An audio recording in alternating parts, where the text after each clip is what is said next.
मित्रों, सादर जय श्री कृष्ण। हमारे YouTube चैनल में आप सभी का बहुत बहुत स्वागत है। अधिक मास परमा एकादशी। अब हम आपको परमा एकादशी की व्रत कथा सुनाने जा रहे हैं। हमारी इस कथा को आप अंत तक जरूर सुनिएगा और अधिक से अधिक लोगों को शेयर भी कीजिएगा।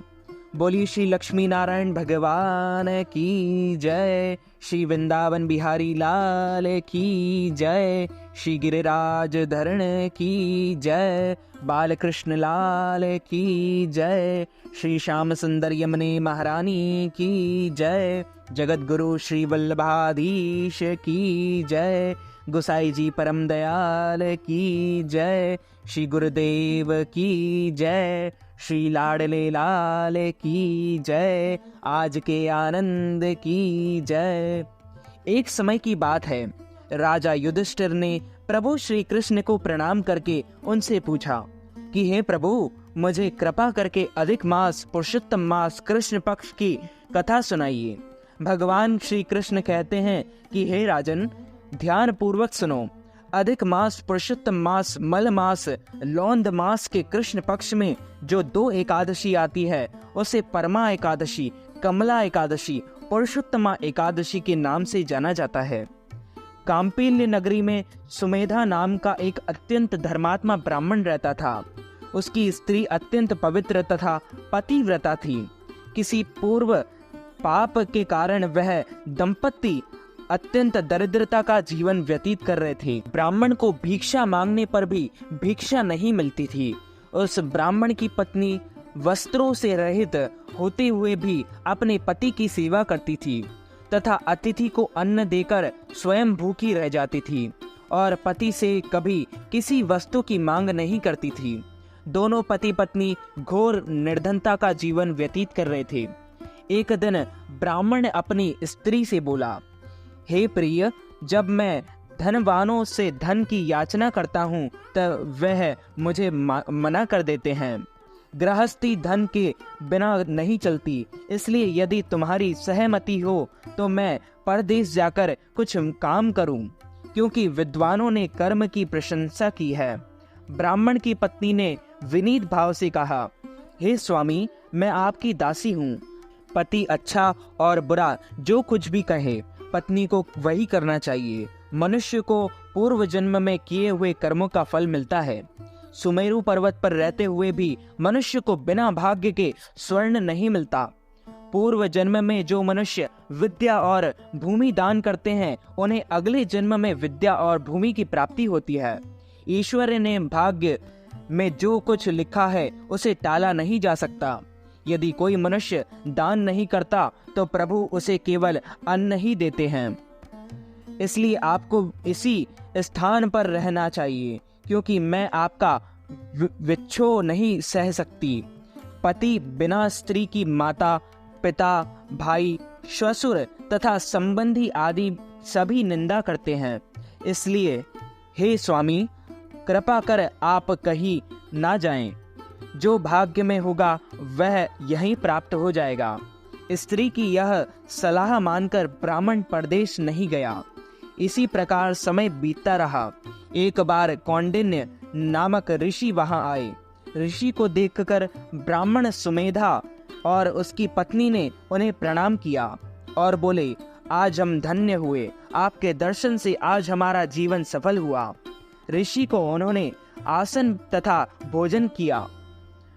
भोजन देने के बाद पतिव्रता ब्राह्मणी ने कहा, हे ऋषिवर, कृपा कर आप मुझे दरिद्रता का नाश करने की विधि बतलाइए। मैंने अपने पति को परदेश में जाने कर धन कमाने से रोका है। मेरे भाग्य में आप आ गए हैं। मुझे पूर्ण विश्वास है कि आप अब मेरी दरिद्रता शीघ्र ही नष्ट हो जाएगी। अतः आप हमारी दरिद्रता नष्ट करने के लिए कोई उपाय बताएं। परमा नाम विख्यात एकादशी है। परमानाम विख्याता विष्णु स्थितिरनुत्तमा, मलिन मृच्छे यातु या कृष्णा, भुक्ति मुक्ति फल प्रदा, तस्या उपोषणं कृत्वा धन धान युतो भवेत्। विधीनां जाग्रे साकं गीता नृत्या दिकम चरेत। ब्राह्मणी की बात सुन कौंडिन्य ऋषि बोले, हे ब्राह्मणी, मल मास की कृष्ण पक्ष की परमा एकादशी के व्रत से सभी पाप, दुख और दरिद्रता आदि नष्ट हो जाते हैं। जो मनुष्य इस व्रत को करता है वह धनवान हो जाता है। इस व्रत में नृत्य, गायन आदि सहित रात्रि जागरण करना चाहिए। यह एकादशी धन वैभव देती है तथा पापों का नाश कर उत्तम गति भी प्रदान करने वाली होती है। धनाधिपति कुबेर ने भी इस एकादशी व्रत का पालन किया था, जिससे प्रसन्न होकर भगवान भोलेनाथ ने उन्हें धनाध्यक्ष का पद प्रदान किया था। इसी व्रत के प्रभाव से सत्यवादी राजा हरिश्चंद्र को पुत्र, स्त्री और राज्य की प्राप्ति हुई थी। तदुपरांत कौंडिन्य ऋषि ने उन्हें एकादशी के व्रत का समस्त विधान कह सुनाया। ऋषि ने कहा, हे ब्राह्मणी, पंचरात्रि व्रत से इससे भी ज्यादा उत्तम है। परमा एकादशी के दिन प्रातः काल नित्य कर्म से निवृत्त होकर विधान पूर्वक पंचरात्रि व्रत आरंभ करना चाहिए। जो मनुष्य 5 दिन तक निर्जल व्रत करते हैं वे अपने माँ, पिता और स्त्री सहित स्वर्ग लोक को जाते हैं। जो मनुष्य 5 दिन तक संध्या को भोजन करते हैं वे स्वर्ग को जाते हैं। जो मनुष्य स्नान करके 5 दिन तक ब्राह्मणों को भोजन कराते हैं वे समस्त संसार को भोजन कराने का फल प्राप्त करते हैं। जो मनुष्य इस व्रत में अश्वदान करते हैं उन्हें तीनों लोकों को दान करने का फल मिलता है। जो मनुष्य उत्तम ब्राह्मण को तिल दान करते हैं वे तिल की संख्या के बराबर वर्षों तक विष्णु लोक में वास करते हैं। जो मनुष्य घी का पात्र दान करते हैं वह सूर्य लोक को जाते हैं। जो मनुष्य 5 दिन तक ब्रह्मचर्य पूर्वक रहते हैं वे देव देवांगनाओं के साथ स्वर्ग को जाते हैं। हे ब्राह्मणी, तुम अपने पति के साथ इसी व्रत को धारण करो। इससे तुम्हें अवश्य ही सिद्धि और अंत में स्वर्ग की प्राप्ति होगी।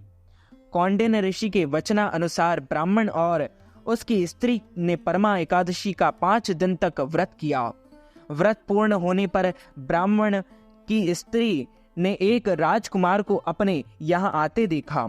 राजकुमार ने ब्राह्मणी की प्रेरणा से एक उत्तम घर जो कि सब वस्तुओं से पूर्ण था उन्हें रहने के लिए दिया। तदुपरांत राजकुमार ने आजीविका के लिए एक गांव दिया। इस प्रकार ब्राह्मण और उसकी स्त्री की गरीबी दूर हो गई और पृथ्वी पर काफी वर्षों तक सुख भोगने के पश्चात वे पति पत्नी श्री विष्णु के उत्तम लोक को प्रस्थान कर गए। बोलिए श्री लक्ष्मी नारायण भगवान की जय। श्री वृंदावन बिहारी लाल की जय। श्री गिरिराज धरण की जय। बालकृष्ण लाल की जय। श्याम सुंदर यमुने महारानी की जय। जगत गुरु श्री वल्लभाधीश की जय। श्री गोसाई जी परम दयाल की जय। श्री गुरुदेव की जय। लाडले लाल की जय। आज के आनंद की जय। राधा रानी सरकार की जय।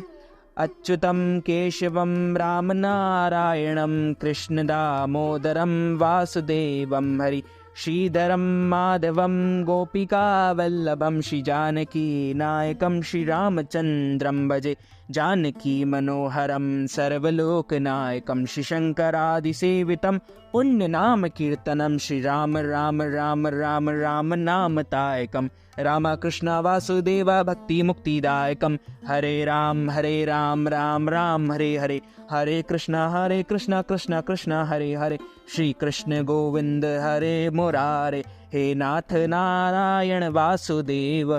तो मित्रों, हमारे इस ज्ञानवर्धक वीडियो को अधिक से अधिक लोगों को शेयर कीजिएगा, लाइक कीजिएगा, कमेंट कीजिएगा और यदि आपने हमारे और आपके YouTube चैनल को अभी तक सब्सक्राइब नहीं किया है तो सब्सक्राइब भी जरूर कर लीजिए। आप सभी को सादर जय श्री कृष्ण, सादर धन्यवाद।